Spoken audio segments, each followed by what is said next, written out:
में जारी सियासी रसाकशी को किसी की शय पर की जा रही सियासत करार दिया है। देखिए, जो कुछ लोक जनशक्ति पार्टी में बिहार में हो रहा है वो पशुपति पारस जी को आप ब्लेम नहीं करें या 5 सांसदों को भी। इसकी स्क्रिप्ट तो एक अन्य मार्ग से लिखी जा रही है और राजनीति में 2 चीजें बहुत महत्वपूर्ण होती हैं, जमीन और जमीर। जमीन खो गई 2020 के चुनाव में, 40 सीट पे आए। दिल्ली के विश्व की सबसे बड़ी पार्टी की कुछ अनुकंपा होगी, कुछ वजह होगी, कुछ चंद दिनों महीनों के लिए वो आपको बना के रखे। लेकिन ये जो आपने किया, क्योंकि ये आपकी कार्यशैली का हिस्सा रहा, 2010 के चुनाव के बाद आपने हमारे दल को भी तोड़ने की कोशिश की। तो जो व्यक्ति विखंडन की राजनीति में आ जाए, पारस जी कुछ भी कहें, मैं तो सीधे तौर पे जो अदना सा भी एक राजनीति की समझ रख रहा है उसे पता है कि ये स्क्रिप्ट कहां से आ रही है, उसका सोर्स पता है और उसका डेस्टिनेशन भी पता है। बस मैं इतना आग्रह करूंगा कि अगर आप इस तरह की राजनीति में भरोसा करने लगते हैं ना, तो आपके पास क्रिएटिव काम करने के लिए कोई स्पेस नहीं होता, ना इच्छा होती है।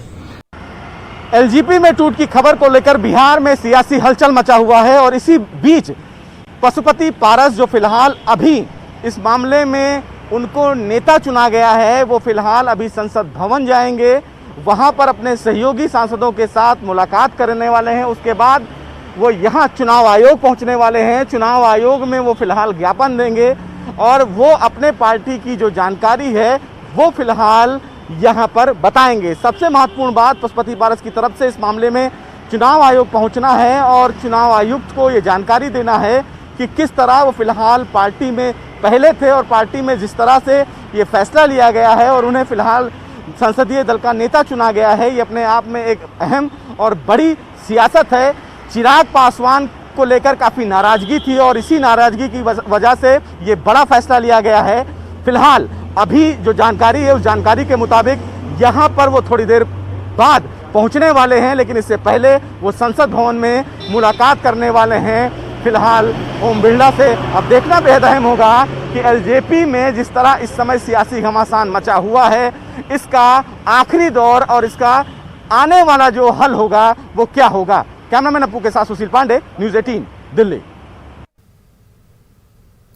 हमारी नुमाइंदा रंजीता इस वक्त हमारे साथ जुड़ चुकी है। रंजीता, जिस तरह से चिराग पासवान के खिलाफ उन्हीं के लीडरान जो है उनके अगेंस्ट हो गए हैं और उनको लीडर हटा दिया गया है, एलजेपी में जो ये टूट पड़ी है इसको किस तरह से देखा जा रहा है?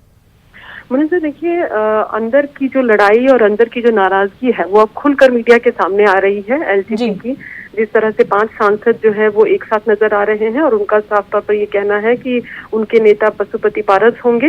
वहीं अकेले पड़े चिराग पासवान आज इन सभी खबरों के बीच अपनी चाचा के आवास उनसे मिलने गए और उन्होंने एक प्रस्ताव उनको दिया।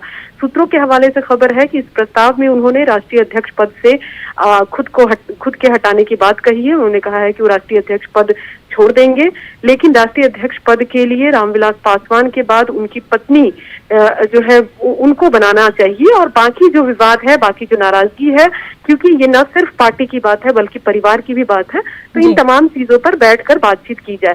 तो एक कोशिश चिराग पासवान की तरफ से कि इस फूट को किसी तरह से रोका जा सके राजनीतिक तौर पर, और एक इमोशनल कार्ड भी खेला गया है।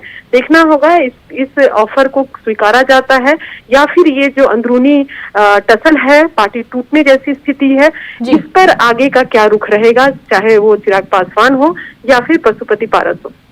पार्टी के टूटते ही चिराग पासवान का परिवार का नाम सामने लाना, जिस तरह से इमोशनल पॉलिटिक्स खेलने की कोशिश की जा रही है, क्या उससे किसी तरह का कोई फर्क पड़ेगा? क्या लीडरान जो है वो पीछे हटेंगे जिस तरह के कदम उन्होंने उठाए हैं?